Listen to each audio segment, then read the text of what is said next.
Hello, everybody, and welcome to Digium Live. My name is Brian Ferguson. I'm your host, and with me today is the Director of Product Management for Digium, Mark Amick. Mark, hello, how you doing? Doing great, Brian. How are you today? I'm doing very well. So today, Mark and I are going to talk about a new part of Digium, at least fairly new part of Digium, Digium Cloud Services, and some of the new things that have been offered there. So, Mark, let's start off. Digium launched a new part of its business late in 2013. Can you tell us a little bit about Digium Cloud Services and how it got started? Yeah. So, as the industry's evolved, premise PBX was the way to go for a number of years, and we've seen people migrate to the cloud structure. And Digium's been watching that, been involved. We've done some test scenarios, worked with different partners throughout the years to try to do it. As a matter of fact, our software was situated in such a way that we could easily migrate to that type of environment. So in about early 2012 timeframe, we started doing testing with testing Digium Cloud Services. And at that point in time, it was really just a test of could we deploy our SwitchFox product in a cloud environment. And we partnered with one of our partners who been with us a long time, a company called Vocal Cloud, to help us do that. And we ran that trial for probably 9 months, and it was very successful. And we said, hey, this is something that we believe our customers want, our agents want. It gives us another avenue to deliver our products to those customers. And we said, hey, it's a great synergy between us and Vocal Cloud. Let's see if we can bring the two companies together. So in September of 2013, we actually acquired Vocal Cloud and actually brought them part of Digium. And their sole purpose when they were brought in to be part of Digium was to deliver SwitchFox Cloud, our version of SwitchFox, in the cloud environment. So we actually brought that in. We saw as a future way we need to go, how we need to build the company. We're not abandoning our premise. It's a great business for us. We have great partners and a great market out there. But there's customers that like to get things in a different way. They don't want to buy the PBX up front. And SwitchFox Cloud gives them that capability of renting that service instead of having to pay all the capital costs outlay up front, which is very popular now, whether it be phone service or disk storage or email. You're seeing a lot more people do their services in the cloud, and we think Digium needs to be part of that. Okay, good. So what products does Digium Cloud Services have under its umbrella today? Well, of course, the first product we launched was SwitchFox Cloud, and SwitchFox Cloud was basically a derivation of our ever successful SwitchFox Prim product. We were able to actually morph that product. As a matter of fact, a great solution in that you can not only use the same or have the same like features in the cloud that you can on the Prim, but you can actually morph or go between those two. So let's say you're an existing Prim customer today, your IT department is pushing you to move to cloud, you can actually take your configuration and move it in the cloud and actually become a SwitchFox Cloud customer. So it really is the same features, the same functionality that people come to know and use over the last few years. The other thing that we recently announced was SIP Trunking. SIP Trunking was something we always had because we needed to deliver our SwitchFox Cloud service. We just didn't have it as a separate standalone commercial offering. And basically about 2 months ago, we rolled that out as an offering that we made available to not only our existing partners, our customers, but anybody that wants to come to our website and get access to that. Okay, good. So let's focus on SIP trunking a little bit. So why, just in general, would some business today be interested in using SIP trunking? Yeah, the way I look at that would be two things, dynamic and elastic, right? The great thing about SIP trunking is anybody that has internet access or good quality internet access, and most people can get that today. I mean, your standard cable connection is a pretty good connection today where it used to be many years ago. Anybody can get that today can actually get SIP service over that. Now, it may be limited on the number of calls, but they can get SIP trunking based on if they get good quality bandwidth.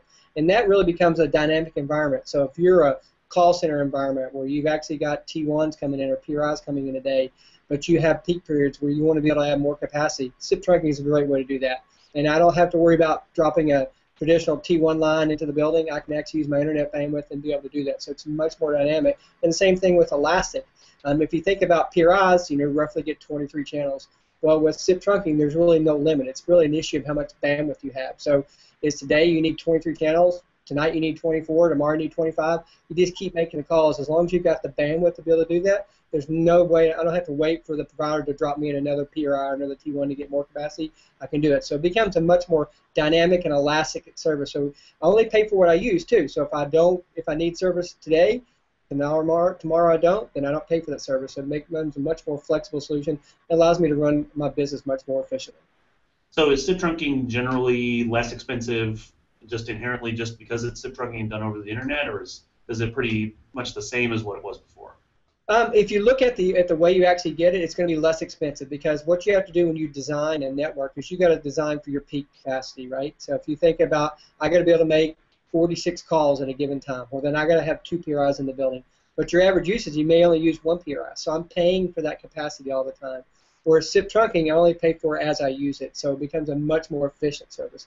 We've done studies with companies where we've proven to them that you can actually design the network much more efficiently. Get rid of those burden monthly costs you pay for dedicated lines because you already have this. If you think about someplace like a school system, something like that, may already have fiber coming in, so they have more than enough bandwidth, more bandwidth than ever use. So easy to bring SIP trunking over there, and they can immediately get a return on their costs or savings on their investment, because if you think about their peak times, it's probably in the morning or in the afternoon. Calling in because my kid's late or not coming to school, or I'm calling in because I need to pick him up early or pick her up early. And so because of that, during the middle of the day, they don't really make any calls. It's a very low usage, but they have to design for those peak periods. And SIP trunking is an example where that gives them a lot more flexibility in doing that. So in that case, a SIP trunking environment would save them substantial costs as one example. Okay, so I know one of the big reasons that people didn't go over to SIP trunking in the past is from a reliability standpoint and call quality. Have you seen that improve just in general as a technology? Yeah, I think overall as the internet access we're all getting is improving, right? The quality of internet, it used to be we didn't have high quality internet, so because of that, the voice over IP basically got a bad name or a bad connotation with it because it was choppy voice or not quality voice, but it had to do with the quality of the connection, and those improved much better. Reliability of the internet connection. Your cable connection at your house stays up a lot more often than it used to many years ago, right? So we see even low-cost internet that is much more reliable than it used to be. So because that baseline connection is better, you're seeing people being able to more depend on that. Our DCS office, an example, we use Switchbox Cloud as our phone service, and we have just a regular Comcast cable data connection to our building.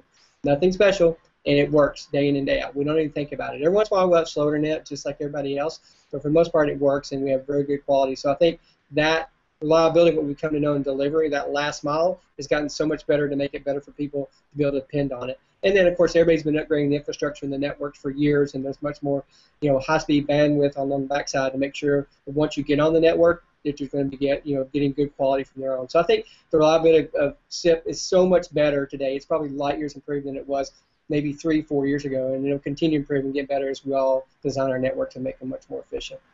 Right. So what can you tell potential Digium SIP trunking customers about Digium's infrastructure and some of the things that they've done to ensure reliability?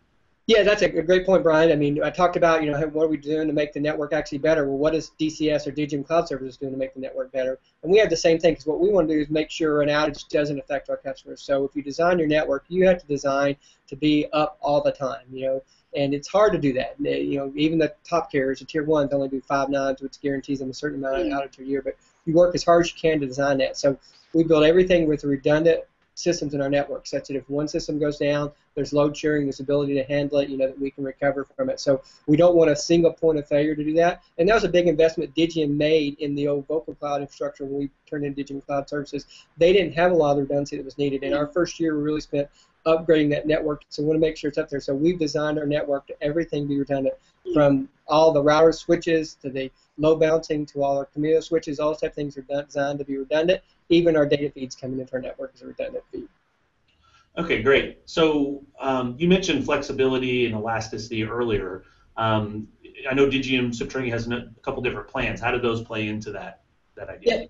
Yeah, that's a great point, Brian. So today you can get SIP trunking from DCS or Digium Cloud Service in either a channelized format or a metered format. There's 2 different ways you want to look at it. What channelized gives you is the ability to say, hey, I've got one channel of voice, or I can get multiple channels. And for the many channels I have, that's how many calls I can make. So if I get 5 channels, I can make 5 calls. Why would I want a channelized plan? One, you don't have to worry about how much is your bill going to be every month. Our bill is going to be a flat rate. So let's say, to make it simple math, it's $100. Every month it's $100. I don't worry about how many minutes I use because I basically play on a flat rate. So for somebody who's trying to budget and pretty much knows their call capacity, that's a great way to go. Now on the other hand, if you're more of a dynamic environment and some months you use a little bit, other months you use a lot, but you can't really tell when it is and you don't want to run out of channels, the meter service becomes a much more flexible solution for you. Because on those months when you're not using anything, your bill's going to be a lot lower. On the months when you use it, it's going to be a little bit higher, but overall it's going to average out to give you a pretty consistent bill on your service, but it allows you to be much more flexible. Because you don't have to call and add channels when you need to make 10 more calls. You just make 10 more calls. Whereas in a channels environment, if you run out of channels, until you call and add more channels on or log in and add more channels on, you can't make any more additional calls until somebody hangs up. So again, the thing is going to be, do I want a constant bill with a, basically a defined network? I know how much I'm going to do every month, or do I want a more flexible network, so the ability to add capacity on demand as I need it. Okay, good. So does Digium SIP Trunking work with just the Digium products like Switchvox and Asterisk, or is it kind of universal for any PBX?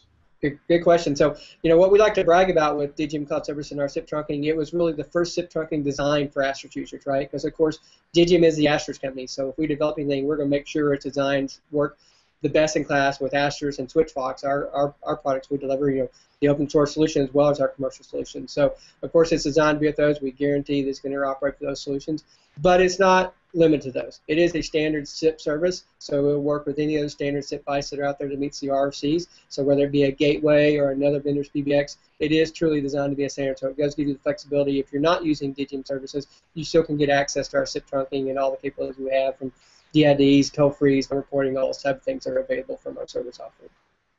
All right, good. So if I'm somebody that's interested in SIP trunking, I've used T1s and PRIs forever. I've heard the buzz, and I've seen that I can save a bunch of money. What are some things that I need to do to get ready to have SIP trunking from a networking perspective or whichever?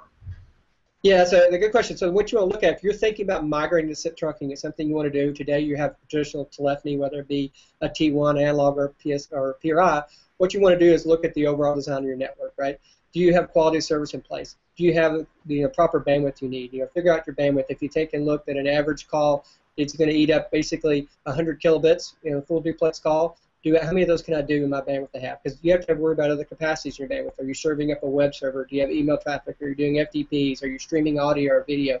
All those type of things, and make sure you have the capacity in your network to be able to do that. And then you will look at the design of your network. Do you have high-quality switches that allow the voice to flow through? Do you have a router that makes sure it allows SIP traffic capacity? Because remember, SIP traffic is UDP traffic, and some firewalls like to eat SIP UDP traffic because port numbers constantly change. You have to make sure you have the ability to do that. The great thing is that in Digium we've taken a lot of care to sort of provide knowledge-based articles for people to look that stuff up. So if they're not sure, they don't know whether to configure their router, their firewall, we have that information available for them. But it is really just a proper planning to make sure your network is ready to take that step. Getting, like I said, the SIP is very simple. Adding the services of things. It's making sure you're ready to be able to handle that capacity when it gets to you. All right, so you mentioned it's easy to get it. How would I do it? If I'm new to looking at it, I want to sign up, where do I go? Yeah, I did a great lead-in for myself there, didn't I? So the point is, if we want to sell our service, what we want to do is make it easily available. And so I'm proud to say today that you can actually go to www.digium.com and actually go to our SIP trunking section, and you can read all about it. You can see all the FAQs, learn more about the offering. But not only while you're there, you can actually order service online. We've made it really simple. It's sort of a click-through to order service. You select how many telephone numbers you want, whether you want metered or channelized. It's a very easy interface to do. And then once you get you sign up for it, you'll get an onboarding wizard that allows you to go through and configure things like 911 address and everything else. But this takes just a few minutes, and shortly after you place the order, you'll get a confirmation email from Digium with your SIP credentials, allowing you to start using your SIP trunking right away. So really, in a short period, you can be up and running. And even if you're not sure, signing up for metered is a great way to do that, because basically it costs you a simple DID a month, which is basically $2. We require one E911 DID, and if you don't use it, it doesn't require anything other than that $2, and there's some small government taxes and fees. But if you want to try out a little bit there, you can actually use minutes as you want. So you can, for $5, make lots of calls at the rate that the meter service at. So a great way to try out SIP trunking before you do invest and move all your numbers immediately. So one last question really about numbers. Do you have the ability to port numbers over and use 800 numbers, the different types of numbers that are out there? Yeah, we do. We basically have the ability to give local numbers, so we can get local numbers in all the regions throughout the U.S. Basically, our offering today is a U.S. 48 market solution, but we can get numbers throughout the U.S. In our website, we have almost all the numbers available. Sometimes when you go to the website, you may actually be directed to us to get more specific area codes just due to availability. Some numbers can be typed, as far as area codes that have been around for a long time. But again, we do have those throughout. You can port your numbers with you. So if you decide to come over, of course, porting can take a little bit because you're still doing traditional RBOC carrier environment, which takes a while. But we don't let that stop you from using the service. What we'll do is provide you temporary numbers right away, so you can immediately start using the service while you're waiting on your reports to go through. But we do have a number porting department that will work with you to get your numbers ported over. And then as far as toll-free, we have a complete toll-free number available for you. Whether you need toll-free or you have a number you're going to bring over in a toll-free, we can also port your toll-free numbers over, so those are available as well. Okay. Well, good. So very exciting about what Digium Cloud Services has today. Where do you kind of see it going? Can we expect some new things that are coming out down the road? Yeah, Brian, that's a good lead in. I would think shortly we'll expect some new exciting announcements as as we look at how we're morphing and changing our company. Because like I said, we've had the prem business and we'll continue to do that. But now that we have the services side, it's a great way to morph those solutions together. And as you can start thinking about having your own network and your own prem, there might be solutions you deliver that add power to each one of those and extend those capabilities. Redundancy, failover, those type of things that we're looking at in the future. So I think there'll be some exciting announcements coming out from us in the short term. All right, perfect. Mark, I definitely appreciate your time joining us today. Thank you, and thank everybody for joining us today on Digium Live, and we'll see you on the next episode.